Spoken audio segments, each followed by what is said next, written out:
2 weeks ago, the Gordie Howe International Bridge reached a major milestone. The tower cranes were removed, a sign construction was almost over. But a new report suggests the bridge's opening could be delayed by 6 months. Our Veronica Ortega is getting answers. According to the Windsor-Detroit Bridge Authority, work on the Gordie Howe International Bridge is progressing towards its completion of fall 2025, with only 2% of construction remaining. But when will the bridge be open to the public? That's unclear.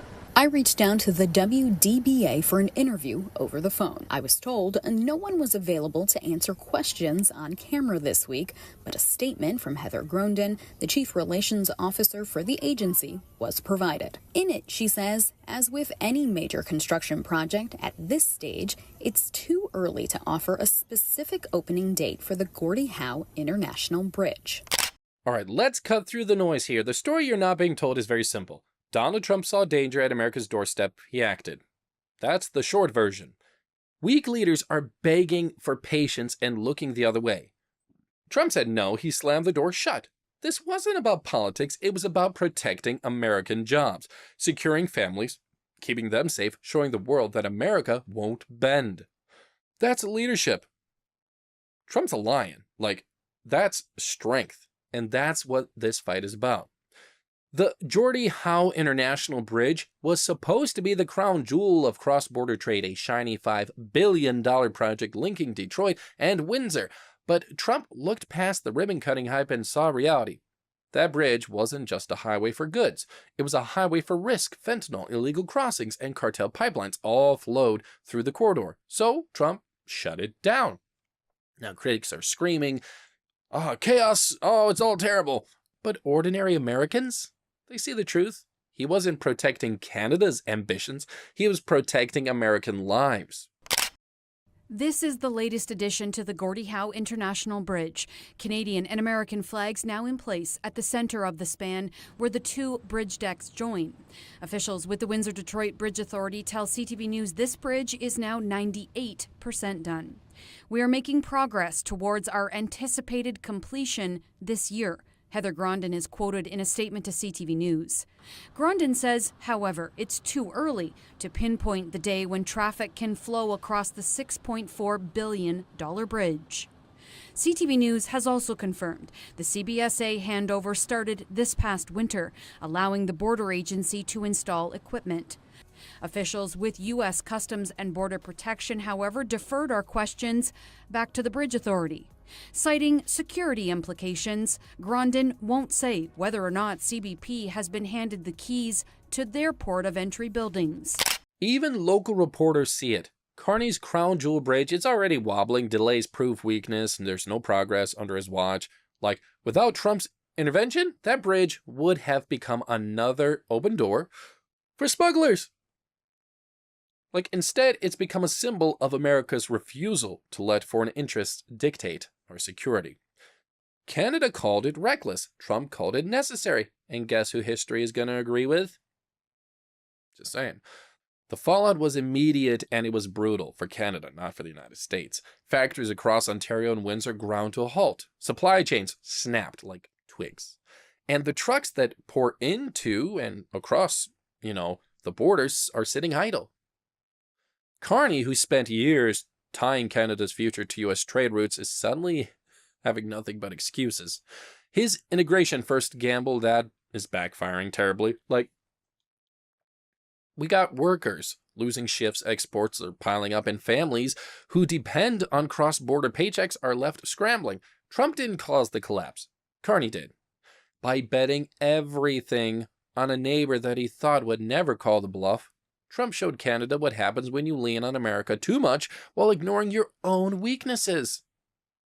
Become self-sufficient first, and then look on getting supplemental income, on supplemental deals. Do that first, okay? But no, he tied Canada even more to America.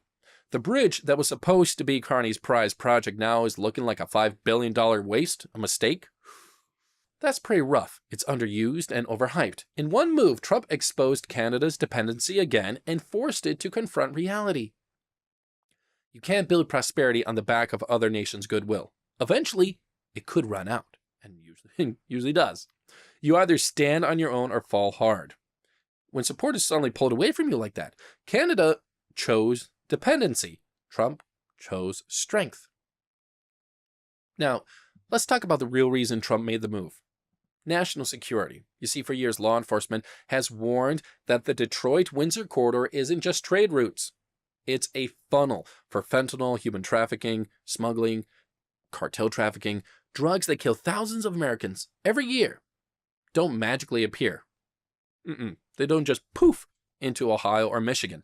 They cross borders, and too often they come through Canada. Weak controls, sloppy oversight, and unwillingness to confront smugglers is turning Canadian ports into soft spots. Like, Trump saw the danger, he saw the writing on the wall, and said no. He didn't just frame this as an economic dispute. He made it clear this was a matter of survival. Close the border, tighten the leverage, and stop pretending that open borders are harmless. The S&P report indicates construction delays at both the Canadian and U.S. ports of entry facilities could postpone the bridge opening. So I sent emails to the Canada Border Services Agency and U.S. Customs and Border Protection. CBSA provided a limited response via email. It says handover of the buildings started in early 2025, with the CBSA receiving access to the facility to start its installation of equipment. CBSA employees have begun to occupy the port of entry buildings. The CBSA will be ready to provide services at the Canadian port of entry by the opening date. Meanwhile, U.S. Customs and Border Protection deferred my inquiry to the Windsor-Detroit Bridge Authority. WDBA's response outlined all of the work being done at the 13 structures at the U.S. port of entry, including interior work like desk and light fixture installation. Similar work is taking place at the 11 Canadian port of entry structures. WDBA added that their priority for this project is quality and safety, and neither will be compromised. And they're committed to keeping us informed as they work toward the opening. And so will CBS News Detroit. I'm Veronica Ortega, getting answers. Now, while Carney's fuming about trade, Trump is focused on his priorities, all right? The families, buried loved ones from overdoses, the kids trapped in communities poisoned by cartels, pipelines, and the workers watching their neighborhoods decay. Right. I remember seeing many videos in the past of Trump meeting these, specifically angel moms or, wives of military members who passed away because their husbands, got killed in a conflict, or families ruined by crime. He met them and he spent time with them. And even after that, when the meeting was done, everyone was always so impressed with how caring and empathetic Trump is and was. And then on top of that, he followed up and met with them again, and now has relationships with these families. Trump is for many people, if you can get past, the brash persona, he can say stuff that can irritate people. I myself have seen him say things I'm like, okay, you probably shouldn't have said that. However, he's also a very caring man. And it's not just, he's not doing this for optics, is what I'm trying to get across here. He's not doing it to look good or win votes. He's doing it because he cares. It's the right thing. Okay? Because we can all say, oh, he shut down the border. Well, tell that to family members who, say, more recently have been murdered because of crime. Drugs, right? Say that to them. Trump, he does it for a reason, because he cares, and it's the right thing to do, all right? Critics can whine about lost revenue, but ask any parent who's lost a child to fentanyl whether they care about toll money. Trump made the only call that a leader should make. The old relationship we had with the United States, based on deepening integration of our economies and tight security and military cooperations, is over. It's my solemn promise that when President Trump threatens us again, we will fight back. We will fight back with everything we have to get the best deal for Canada. We will build an independent future for our country, stronger than ever. Now, of course, Then came Carney's meltdown. Instead of standing tall, instead of preparing his nation for hard truths, he lashed out, angry press conferences, finger pointing on Washington, and endless claims that Trump was sabotaging the economy. Let's be honest, guys, Carney had years to strengthen Canada's position, and he didn't. He tied his country's future to America, and now Canada, unfortunately, is getting jerked around. Carney's doing.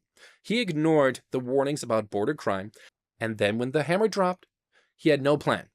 Here is what Carney tweeted. "We are building Canada strong. The federal government, provinces, and territories are making significant progress in building one Canadian economy. We are poised to build a series of major new projects in the national interest.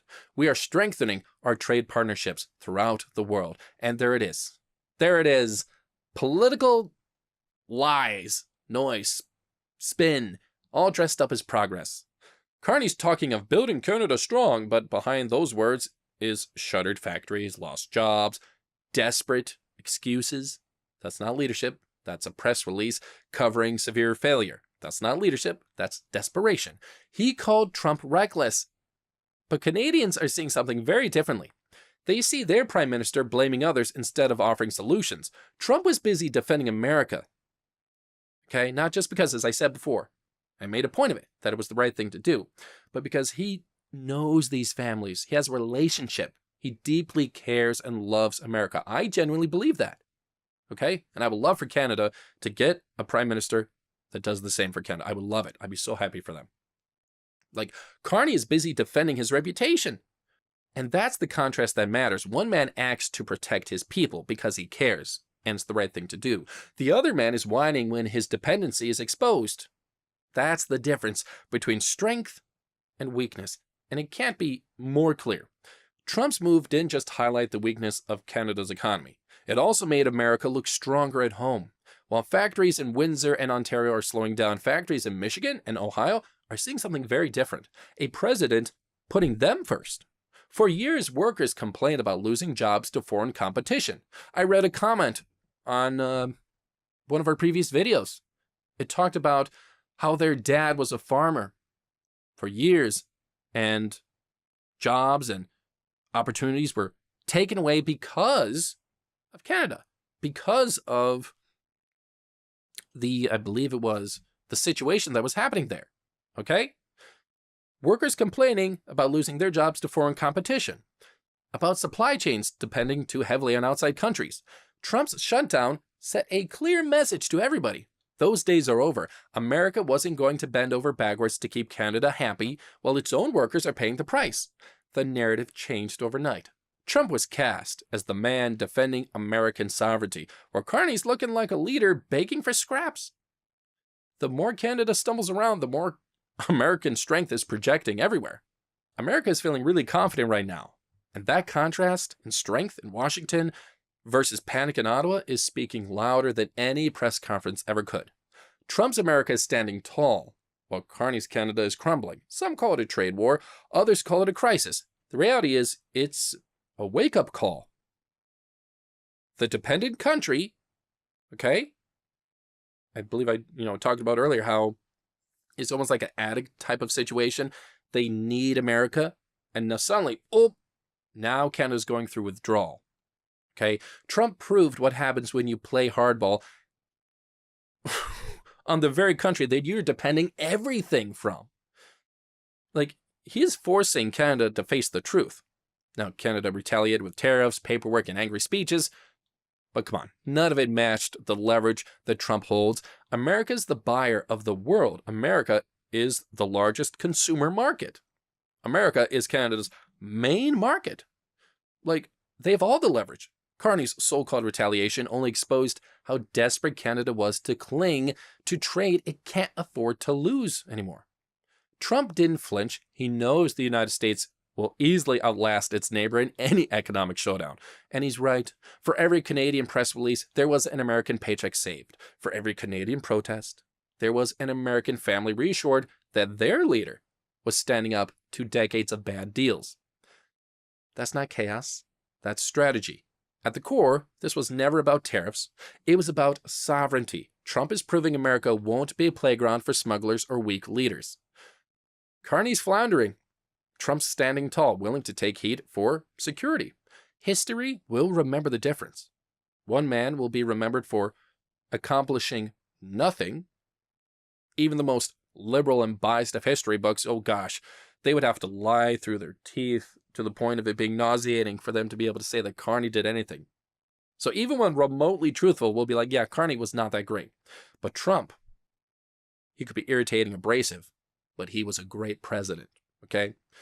Trump is projecting strength. Carney's projecting weakness.